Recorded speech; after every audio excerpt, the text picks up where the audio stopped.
अध्याय 3 एक ऐतिहासिक अध्ययन। जैसे कि मैंने आपको पहले भी बताया, अभी हम उत्तराखंड इतिहास के बारे में पढ़ रहे हैं।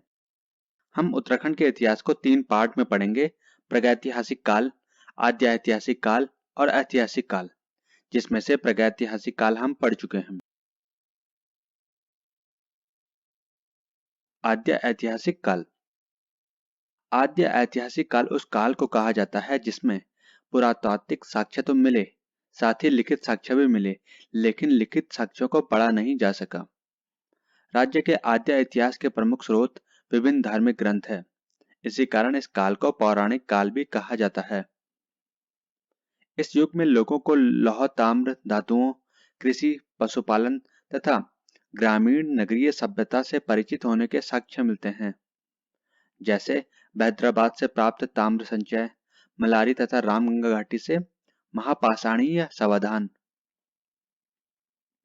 उत्तराखंड का प्रथम उल्लेख हमें ऋग्वेद से प्राप्त होता है, जिसमें इस क्षेत्र को देवभूमि एवं मनीषियों की पूर्ण भूमि कहा गया है। उपनिषद, ब्राह्मण ग्रंथ, पुराण, रामायण तथा महाभारत में भी उत्तराखंड का हमें उल्लेख मिलता है। इन ग्रंथों में इस क्षेत्र को पूर्ण भूमि, ऋषि भूमि तथा पवित्र क्षेत्र कहा गया है। ऐत्रेय ब्राह्मण के अनुसार इस क्षेत्र में उत्तर कुरुओं का निवास था। इस क्षेत्र के लिए उत्तर कुरु शब्द का प्रयोग किया गया है। स्कंद पुराण में 5 हिमालयी खंडों का उल्लेख है। ये खंड इस प्रकार है: नेपाल, मानसखंड, केदारखंड, जालंधर एवं कश्मीर। जो मानस खंड है यह वर्तमान का कुमाऊं का क्षेत्र है। इसी प्रकार जो केदारखंड है वो वर्तमान गढ़वाल का क्षेत्र है। पुराण में हरिद्वार को माया क्षेत्र कहा गया है।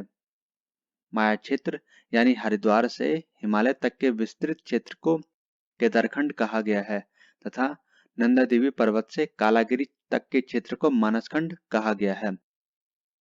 नंदा देवी पर्वत इन दोनों की विभाजन रेखा पर स्थित है। पुराणों में मानसखंड और केदारखंड के संयुक्त क्षेत्र को उत्तरखंड, ब्रह्मपुर एवं खसदेश कहा गया है। तो जैसा कि मैंने आपको बताया है, उत्तराखंड की तैयारी हेतु हमने 3 इंस्टाग्राम के पेज बनाए हैं। उत्तराखंड जीके ऑफिशियल के नाम से, दूसरा हिंदी क्लासेस ऑफिशियल के नाम से और तीसरा पेज जनरल स्टडी ऑफिशियल 1 के नाम से। धन्यवाद।